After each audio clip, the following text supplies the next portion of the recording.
തൃശ്ശൂർ കുന്നംകുളത്ത് മിന്നൽ ചുഴലിയടിച്ചു. ചൊവ്വന്നൂർ കല്ലഴി മേഖലകളിലാണ് ഇന്ന് രാവിലെ മിന്നൽ ചുഴലി ആഞ്ഞടിച്ചത്.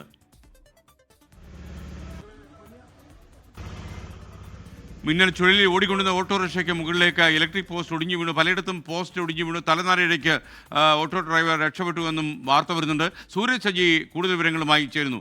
സൂരജ്, ഇന്ന് രാവിലെ എത്ര മണിക്കാണ് കൃത്യം മിന്നൽ ചുഴലി ആഞ്ഞടിച്ചത്?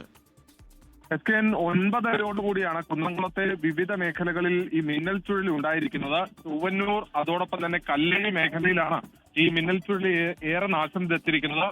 ഈ മേഖലയിൽ മാത്രം 20-ലധികം പോസ്റ്റുകൾ തകർന്നു വീണിട്ടുണ്ട്. പന്തല്ലൂരിൽ 10 ഇലക്ട്രിക് പോസ്റ്റുകളും ഒരു ട്രാൻസ്ഫോമറും ഒടിഞ്ഞു വീഴുമെന്ന് പറയുന്നു. ഇതിനിടയിലാണ് ചൊവ്വന്നൂരിൽ ഓടിക്കൊണ്ടിരുന്ന ഓട്ടോറിക്ഷയ്ക്ക് മുകളിലേക്ക് ഈ മരവും ഇലക്ട്രിക് പോസ്റ്റും ഒടിഞ്ഞു വീണത്. തലനാരിഴയ്ക്ക് ഡ്രൈവർ രക്ഷപ്പെട്ടു എന്ന് തന്നെ പറയാം. ഭാഗ്യം തുണച്ചു എന്നുള്ളതാണ് ഇത് കണ്ടുനിന്ന ആളുകൾ അടക്കം പറയുന്നത്. നിരവധി വീടുകൾക്ക് മുകളിലേക്കും മരം വീണ് നാശനഷ്ടം സംഭവിച്ചിട്ടുണ്ട്. എന്തായാലും ഈ മരം ഉൾപ്പെടെ ഇപ്പം റോട്ടിൽ വീണ് കിടക്കുന്ന മരങ്ങൾ മാറ്റാനുള്ള നടപടി സ്വീകരിച്ചു വരികയാണ്. പല മേഖലയിലും ഗതാഗതം ഉൾപ്പെടെ തടസ്സപ്പെട്ടു എന്നുള്ളതാണ് നമുക്ക് അവിടെ നിന്ന് ലഭിക്കുന്ന റിപ്പോർട്ട്.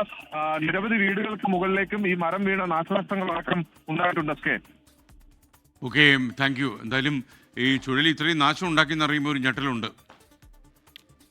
ലോകത്തെവിടെയായാലും ഏത് സമയത്തും 24 വാർത്തകളും ഓഗ്മെന്റഡ് റിയാലിറ്റി പാക്കേജുകളും എക്സ്പ്ലെയിനറുകളും വിശദമായി കാണാൻ ഞങ്ങളുടെ യൂട്യൂബ് ചാനൽ നിങ്ങൾക്ക് സബ്സ്ക്രൈബ് ചെയ്യാം.